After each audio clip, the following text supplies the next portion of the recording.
Bonjour, je suis Manon-Paul Traversaz et cette année je vous emmène découvrir les fleurs emblématiques du Japon. Après les fleurs d'hiver viennent celles du printemps, avec les cerisiers sakura, dont l'éclosion offre un spectacle somptueux.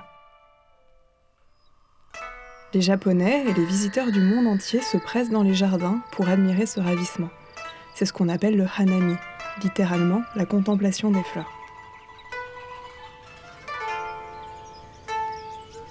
Cet événement incarne la beauté éphémère de l'existence, évoquant le renouveau et l'espoir du printemps. La floraison des sakuras progresse durant plusieurs semaines à l'échelle du Japon, depuis les îles d'Okinawa au sud jusqu'à l'île d'Hokkaido au nord. Le pic, nommé Mankai, est généralement apprécié dans le centre du Japon entre la fin mars et début avril.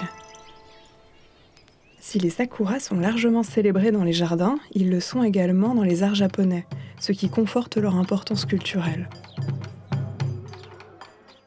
Les estampes yuki-oe, avec les sakuras en sujet principal, témoignent d'ailleurs de l'affection des Japonais pour ces délicates fleurs. Par ailleurs, le charme des cerisiers n'est pas étranger non plus au théâtre traditionnel japonais. Que cela soit pour le kabuki, le no ou le bunraku, les sakuras sont souvent employés pour créer une atmosphère poétique. Une poésie que l'on retrouve parfois là où l'on l'attend peu, avec les samouraïs qui, bien que connus pour la ténacité de leur combat, n'en étaient pas moins touchés par le raffinement. Si les sakuras incarnaient leur philosophie où ils se préparaient toute leur vie pour mener un combat bref et intense, ils évoquaient aussi une forme de légèreté lors de festivités et autres cérémonies.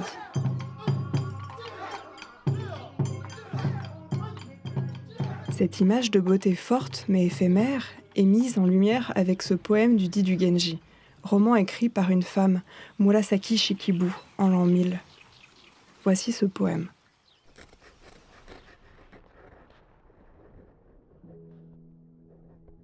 Le cerisier, en vérité, nous enseigne, par sa floraison et par son rouge feuillage, que notre monde est éphémère. Les sakuras ont ainsi captivé l'imagination des Japonais au fil des siècles, devenant une icône culturelle et un symbole d'élégance. En ce qui concerne la botanique, les cerisiers japonais sont différents de ceux que l'on observe en Europe. Si ce sont aussi des Prunus cerulata, comme ceux qu'on a l'habitude de voir chez nous, il existe au Japon des variétés singulières, comme les sakura somei yoshino, qui sont implantés sur tout l'archipel depuis les années 1800. C'est ceux qui nous viennent à l'esprit quand on imagine le Japon et les cerisiers. Mais il y a aussi d'autres cerisiers, avec les Shidare-zakura, qui sont les cerisiers pleureurs, et les Yamazakura, les cerisiers des montagnes, qui sont robustes et fleurissent très précocement. Quant aux cerises des sakuras, elles sont petites et amères et ne sont donc pas consommées. En revanche, les fleurs, elles, sont confites dans le sucre ou conservées en salaison. Elles entrent alors dans la préparation de pâtisseries typiques, comme les sakura mochi. La beauté des sakuras ne fait aucun doute, que cela soit de jour comme de nuit, où ils resplendissent dans les jardins des temples ouverts pour l'occasion. Notre voyage à travers l'univers des sakuras se termine. De leur représentation gracieuse dans les arts jusqu'à leur lien indissociable avec l'héritage des samouraïs, les sakuras ont laissé une empreinte indélébile dans le tissu culturel japonais. Retrouvez toutes ces informations sur le site internet de l'association du Jardin botanique Dominique Villard.